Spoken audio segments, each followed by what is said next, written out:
എല്ലാ ആത്മമിത്രങ്ങൾക്കും ഡോക്ടർ ലിമ പത്മനാഭയുടെ ആത്മനമസ്തേ. ഇന്ന് വ്യത്യസ്തമായ ഒരു ടോപ്പിക്കാണ് പറയാൻ ഉദ്ദേശിക്കുന്നത്. ഞാനിപ്പോൾ മഹാരാഷ്ട്രയിലാണ്. മഹാരാഷ്ട്രയിൽ ക്ഷേത്രങ്ങളും ഒക്കെ സന്ദർശിച്ച സമയത്ത് എന്നെ ഏറ്റവും അധികം ആകർഷിച്ചത് ബാലുമാമ എന്ന് പറയുന്ന ഒരു പരബ്രഹ്മ സ്വരൂപത്തിൻ്റെ സമാധി സ്ഥലമാണ്. ആരാണ് ബാലുമാമ? അതിനെപ്പറ്റി നമുക്ക് ആദ്യം നോക്കാം. ഒരു സാധാരണ ആട്ടിടയനായി 1892 ഒക്ടോബർ 3 ജനിച്ച അദ്ദേഹം സാധാരണ ഒരു കുട്ടിയെപ്പോലെ ജനിച്ച് കുറച്ച് കുട്ടിക്കാലത്ത് തന്നെ ആ പ്രത്യേകതകളുള്ളതെന്ന് പറഞ്ഞു കഴിഞ്ഞാൽ എപ്പോഴും ഒരു സമാധി അവസ്ഥയിലാണ് ഇരിക്കുക. കൂട്ടുകാരോട് കളിയോ ഭക്ഷണത്തിൻ്റെ സമയത്ത് ഭക്ഷണം കഴിക്കാൻ വരികയോ അങ്ങനെയൊന്നും ഉണ്ടാവില്ല. അമ്മ കിടന്ന് അന്വേഷിച്ച് ബാലപ്പ എന്നാണ് അന്നത്തെ പേര്. ബാലപ്പ ബാലപ്പ എന്ന് വിളിച്ച് അമ്മ ഇങ്ങനെ തപ്പി നടക്കും. അന്ന് കാടും മേടും ഒക്കെ നടന്നു കഴിഞ്ഞാൽ മാത്രമേ ഒരു വീടുണ്ടാവുള്ളൂ. അന്നത്തെ അവസ്ഥയാണ്. ഒരു 100-120 വർഷങ്ങൾക്ക് മുമ്പുള്ളൊരു കഥയാണ് പറയുന്നത്. ആ സമയത്തപ്പോൾ അമ്മ ചിലപ്പോൾ ചെന്ന് നോക്കുമ്പോൾ മുള്ളുകൊണ്ടുള്ള ഒരു ശയ്യയിലായിരിക്കും കിടക്കുന്നത്. മുള്ളുകൊണ്ട് ആകെ പൊതിഞ്ഞായിരിക്കും കിടക്കുന്നത്. പക്ഷേ കുട്ടിക്ക് അതൊന്നും അറിയുന്നുണ്ടാവില്ല. കുട്ടി എപ്പോഴും സന്തോഷവാനാണ്, എപ്പോഴും വളരെ സന്തോഷവാനായ ഈ ലോകത്തെ അല്ല, ഏതോ ആത്മനിർവൃതിയിൽ എന്നൊരവസ്ഥയിലാണ് ഏത് സമയം കുട്ടി ഉണ്ടാവുക. അമ്മയ്ക്കും അച്ഛനും ഒക്കെ ഭയങ്കര പ്രയാസമായി. ഒരു പ്രാഥമിക വിദ്യാഭ്യാസമൊക്കെ നടത്തണമല്ലോ. കൂട്ടുകാരുടെ അടുത്ത് കളിക്കുന്നില്ല. ഈ കുട്ടിക്ക് എന്തെങ്കിലും സംഭവിച്ചോ, വല്ല ദുർബാധ ഏറ്റതാണോ എന്നെല്ലാം വിചാരിച്ചിട്ട് ആ കുട്ടിയെ ദുർബാധ ഒഴിപ്പിക്കാൻ വേണ്ടി ഒരു മന്ത്രവാദി എടുത്ത് കൊണ്ടുപോയി. മന്ത്രവാദി കുറേ മന്ത്രങ്ങളും കാര്യങ്ങളും ഹോമങ്ങളും ഒക്കെ ചെയ്ത് നമുക്കറിയാമല്ലോ അങ്ങനെയുള്ള കാര്യങ്ങളൊക്കെ ചെയ്യുന്നത്. അങ്ങനെയായി അടിച്ച് ഉപദ്രവിച്ചാൽ മാത്രമേ കുട്ടിയെ ബാധിച്ചിരിക്കുന്ന ഈ ബാധ ഒഴിഞ്ഞു പോകുള്ളൂ എന്ന് പറഞ്ഞ് അദ്ദേഹം വലിയ ചൂരൽവടി എടുത്ത് ആ കുട്ടിയെ പ്രഹരിക്കാൻ തുടങ്ങി. കുട്ടി വളരെ പുഞ്ചിരിച്ചുകൊണ്ടിരിക്കുകയാണ്. പക്ഷേ ആ കുട്ടിയെ അടിക്കുന്ന അടി മുഴുവൻ ആ മന്ത്രവാദിയുടെ ദേഹത്ത് പുറത്ത് വന്നാണ് തട്ടുന്നത്. ഭയങ്കരമായിട്ട് അയാൾ വേദന കൊണ്ട് പൊളയുകയാണ് ഓരോ അടിക്കും. പക്ഷേ കുട്ടിയാണ് അടിക്കുന്നത്, അയാൾക്കാണ് അടി കൊള്ളുന്നത്. അപ്പോഴും കുട്ടി വളരെ നിശ്ചലനായി പുഞ്ചിരിച്ചുകൊണ്ടിരിക്കുകയാണ്. ഇത് എല്ലാവർക്കും വളരെ അത്ഭുതമുണ്ടാക്കി. നമ്മൾ ഭക്തപ്രഹ്ലാദൻ്റെ കഥയിൽ കേട്ടിട്ടുണ്ട്. ഹിരണ്യകശിപു ഭക്തപ്രഹ്ലാദനെ ഉപദ്രവിക്കാൻ വേണ്ടി തീയിലിട്ടു, സർപ്പങ്ങളുടെ കൂട്ടത്തിലിട്ടു, അടിച്ചു, ഉപദ്രവിച്ചു. പക്ഷെ അപ്പോൾ കുട്ടി വളരെ ശാന്തനായിരുന്നു. അപ്പോഴും അതേപോലെ തന്നെ ഭഗവാന്റെ ഒരു കാരുണ്യം അനുപമമായിട്ടുണ്ടായിരുന്ന ഒരു കുഞ്ഞ് തന്നെയാണ് കുട്ടിക്കാലം മുതലേ ബാലുമാമ എന്ന് പറയുന്ന വ്യക്തിയിലുണ്ടായിരുന്നത്.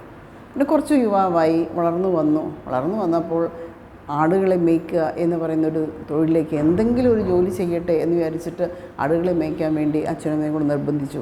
അതും അദ്ദേഹം വളരെ ശ്രദ്ധയോടുകൂടി ആടുകളെ മേയാൻ വിടുകയും, പക്ഷേ അദ്ദേഹം ഒരു സ്ഥലത്തിരുന്ന് സമാധിയായിട്ടിരിക്കുകയും ചെയ്യുകയാണ്. അദ്ദേഹത്തിൻ്റെ ആനന്ദ നിർവൃതിയിൽ ആ ആത്മീയ ഉണർവിൽ അദ്ദേഹം തന്നെ ഇരുന്ന് ആസ്വദിക്കുന്ന ഒരവസ്ഥയായിരുന്നു എപ്പോഴും. കാരണം ആ സമയത്തും ഒരുപാട് ആൾക്കാർ ഇദ്ദേഹത്തെ കൂട്ടുകാരുണ്ട്. ആ കൂട്ടുകാരൊക്കെ വരുമ്പോഴും ഒരു പ്രാഥമിക വിദ്യാഭ്യാസം വളരെ ചെറിയ വിദ്യാഭ്യാസമുള്ളൂ. എങ്കിലും അദ്ദേഹം പറയുന്നതെല്ലാം വേദങ്ങളും ഉപനിഷത്തുകളും ഭഗവത്ഗീതയിലെ ഉദ്ധരണികളും ഒക്കെയാണ് ആ സമയത്തും പറഞ്ഞുകൊണ്ടിരുന്നത്. എല്ലാവർക്കും വളരെ അതിശയപ്പെട്ടൊരു കാര്യമാണ്. എന്താണ് ഇങ്ങനെ പറയുന്നത്? പക്ഷെ അദ്ദേഹത്തിൻ്റെ ഉദ്ദേശം, ജന്മദൗത്യം തന്നെ അന്നത്തെ കാലികളെ മേയ്ക്കുന്ന ആട്ടിടയന്മാർ എന്ന് പറയുന്ന ഒരു സമൂഹം അസാന്മാർഗികളാണ്, ദുർവൃത്തരാണ്. അവർക്ക് ശുദ്ധം എന്താ, വൃത്തി എന്താ ഒന്നും അറിയില്ല. എന്താണ് ധർമ്മം, എന്താണെന്നില്ല.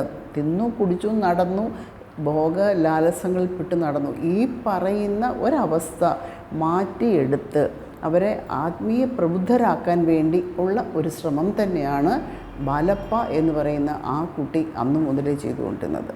പക്ഷെ അത് കുറച്ച് കഴിഞ്ഞപ്പോൾ ആൾക്കാർ, അമ്മയും അച്ഛനും ഒക്കെ നിർബന്ധിച്ച് ഇദ്ദേഹത്തെ ഒരു വിവാഹം കഴിപ്പിച്ച് എന്നാലെങ്കിലും ഇവനൊന്ന് നേരെയാവുമോ എന്ന് വിചാരിച്ച്. കാരണം സാധാരണക്കാർക്ക് ഉൾക്കൊള്ളാൻ പറ്റുന്ന രീതിയേ അല്ല കുട്ടി കാണിക്കുന്നത്. പക്ഷേ വിവാഹത്തിന് വേണ്ട, എനിക്ക് വിവാഹം ആവശ്യമില്ല എന്നൊക്കെ പറഞ്ഞെങ്കിലും വീട്ടുകാരുടെ നിർബന്ധത്തിന് വഴങ്ങി. പക്ഷെ അത് വൃഥാവിലാവുകയും ചെയ്തു. അതും നിലനിന്നില്ല. അങ്ങനെ വന്നപ്പോൾ അദ്ദേഹം കുറച്ചും കൂടി പ്രായമായി കഴിഞ്ഞപ്പോൾ അദ്ദേഹം ഇതെല്ലാം വിട്ട് സർവസംഘ പരിത്യാഗിയായിട്ട് ജനങ്ങളിലേക്ക് ഇറങ്ങിച്ചെന്നു എന്നുള്ളതാണ്. ഒരാളും ഗുരുവിനെ തേടി അങ്ങോട്ടല്ല ചെല്ലുന്നത്. നമ്മൾ സാധാരണ ഗുരുക്കന്മാരെ അന്വേഷിച്ച് അങ്ങോട്ട് ചെന്നെങ്കിൽ ഇദ്ദേഹം അങ്ങനെയല്ല, ജനങ്ങളിലേക്ക് ഇറങ്ങി ചെല്ലുകയായിരുന്നു.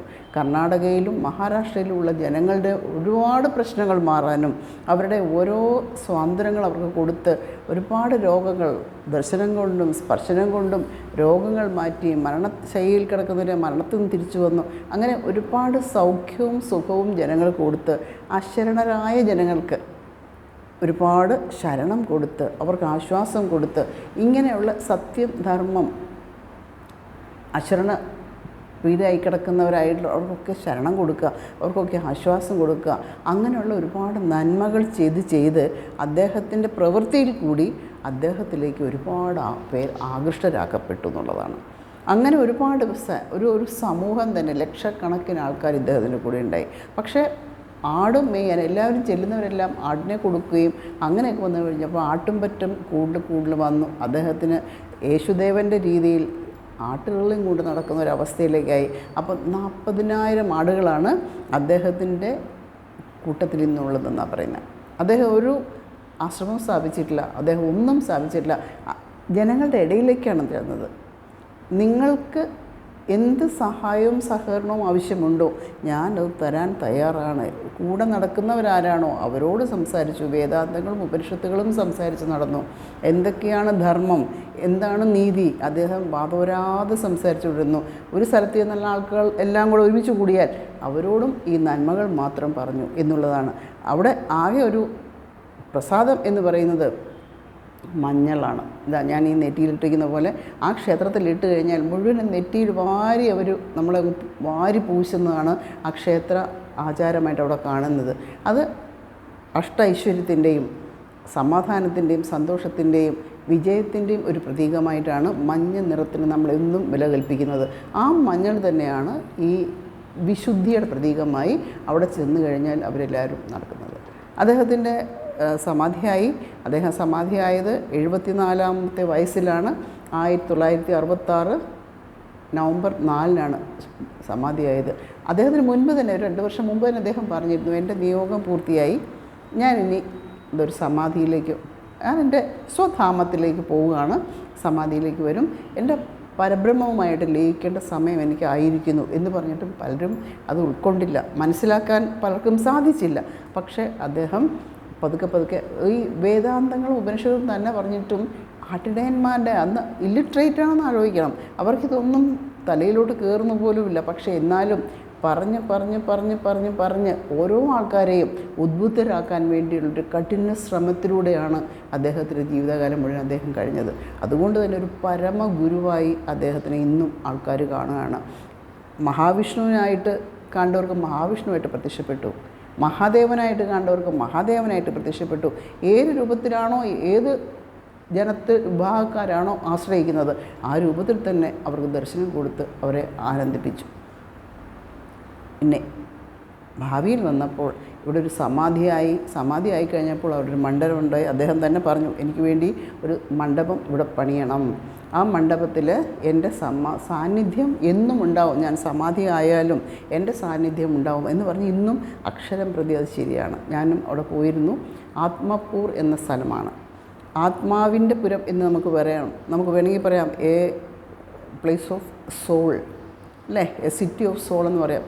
അങ്ങനത്തെ ആ ഒരു ആത്മാവിൻ്റെ പുരം തന്നെ, ആത്മപൂർ എന്നാണ് ആ സ്ഥലത്തിൻ്റെ പേര് പോലും.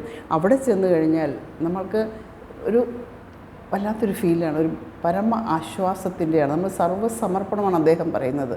സർവം സമർപ്പിക്കൂ നിങ്ങൾ ഈശ്വരന്, നിങ്ങളുടെ അല്ല ഇതൊന്നും, ഇതെല്ലാം ഭഗവാന്റെയാണ്. ആ പരമ്പൊരുളിലേക്ക് സർവം സമർപ്പിച്ച് നിങ്ങൾ നിഷ്കാമമായി പ്രാർത്ഥിക്കൂ, ഭഗവാൻ നിങ്ങൾക്ക് വേണ്ട സമയത്ത് എത്തിച്ചു തരും എന്ന് തന്നെയാണ് അദ്ദേഹം ജനങ്ങളെ ഉദ്ബോധിപ്പിച്ചിരുന്നത്. അപ്പോൾ ആത്മസമർപ്പണത്തോടെ അവിടെ ചെല്ലുന്നവർക്ക് പരിപൂർണ ആശ്വാസം നേടിയിട്ടാണ് തിരിച്ചു വരാൻ സാധിക്കുന്നത്. പിന്നെ സങ്കടം കൊണ്ട് പോകുന്നവരുണ്ട്, എനിക്കതില്ല ഇതില്ല, എനിക്കത് വേണം ഇത് വേണം എന്നൊക്കെ പറയുന്നവരുണ്ട്. പക്ഷെ അതൊക്കെ മിറാക്കുലസ്ലി അവിടെ നടന്നു കിട്ടുന്നു എന്നുള്ളതാണ് ഭയങ്കര അതിശയമാണ്. ഇതെന്ത് സംഭവിക്കുന്നു, എങ്ങനെ ഇത് സംഭവിക്കുന്നു, ആർക്കൊന്നും ഒരു വ്യക്തതയില്ല.